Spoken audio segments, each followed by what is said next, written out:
In this video, we're going to be exploring all things new in the Tesla software update 2021.24.5 and also what is completely messed up, at least on my Tesla Model 3 anyway. So it's been a little bit thin on the ground for significant Tesla software updates this year, but finally with the arrival of 2021.24.5, we've got some new features.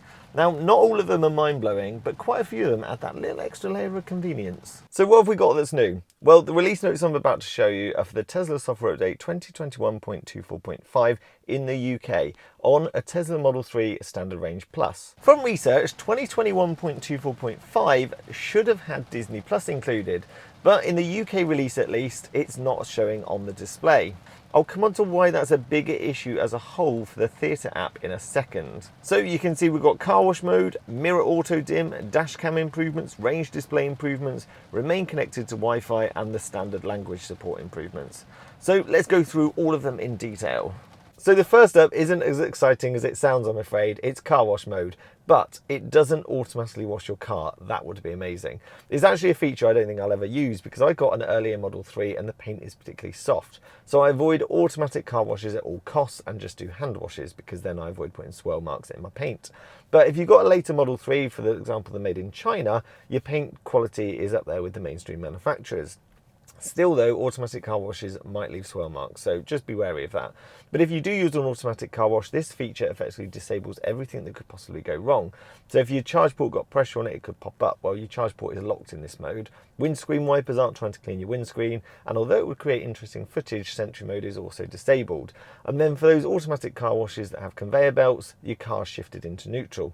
Easy enough to access. You go into just controls, service, and then it's just located under the owner's manual button.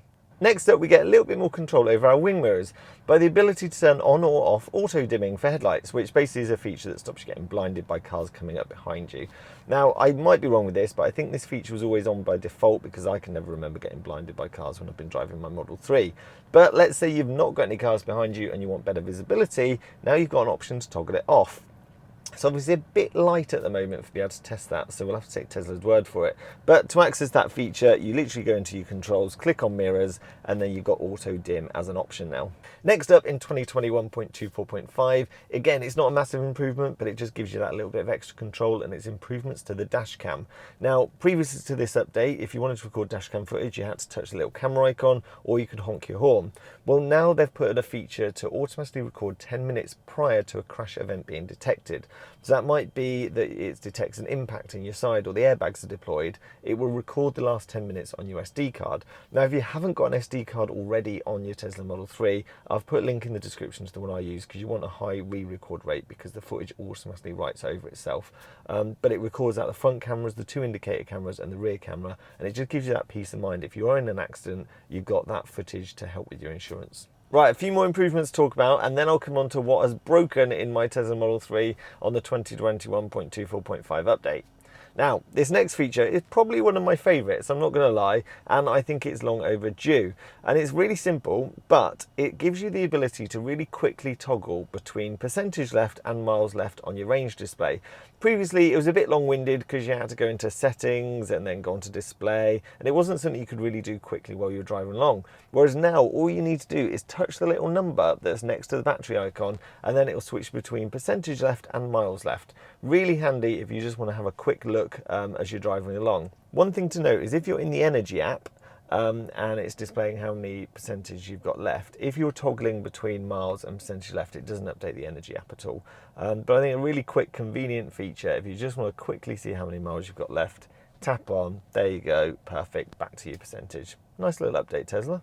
Next up, we have the option to stay connected to Wi-Fi whilst driving, and this is probably my second favourite feature of the 2021.24.5 update. It does exactly what it says on the tin and lets you remain connected to a Wi-Fi network whilst you're driving along. This is particularly useful if, let's say, you've hotspotted your phone while you're charging, watch a bit of Netflix, and then you go to drive off. Well, you normally would lose connection when you put it into drive. With this latest update, you have an option to change that so it remains connected. Useful if you want to say play Spotify while you're driving along but haven't subscribed to the $9.99 connectivity that Tesla offer. So to change it, you need to go into Wi-Fi settings. You can quickly get into that by tapping the Wi-Fi app, Wi-Fi icon at the top left. Choose the network that you specifically want to remain connected to. and then you'll get an option to remain connected to drive and tick that little box. It's not an overarching rule that you'd do through like network settings or anything like that. You have to do it individually for each network. And then the final update, which comes with most Tesla software updates, is the fact that you've got more languages supported as well. Before I come into what's broken on 2021.24.5, I'll come on to a feature which I don't know whether it's been added in this update or it's been here all along, and I've not noticed it in the 2 years I've owned my Tesla Model 3. But I thought I'd share it just in case A, it's a new feature, or B, the fact I didn't know about it, maybe others don't as well. So it's the fact that you can just swipe down to close apps. This is probably something that's been there all along. If you know, and I'm just an idiot for missing it, let me know, please. But what it is if you've got one of the apps open, let's say you've got the Energy app open, and you want to get rid of it. Previously, I've always pressed the top left corner where you've got the little X to close it down. But actually, if you just swipe down on the screen, it closes the app off. Have I missed that all along? But far easier to do when you're driving along than kind of like not taking your eyes off the road and then reaching over to hit the little X button. So yeah, if that's new, brilliant. If it's not, there you go, a freebie for those like me that didn't even know that was a thing. So I'll tell you what's broken in this software update, and then I'll come on to talk about Autopilot and the driver visualizations with this update.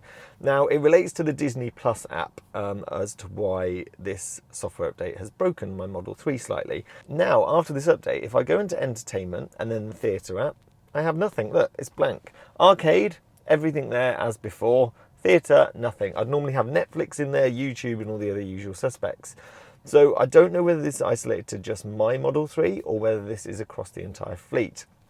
I've tried rebooting the car, holding down the 2 buttons, still nothing. So if you're experiencing this, please let me know. If it's just unique to me, then I'd also like to know, because I clearly have a problem. So has this update improved Autopilot or any other driver visualizations? Well, I've taken my Model 3 out for a spin, and I'm happy to stand corrected on this one, but I can't find any, I'm afraid.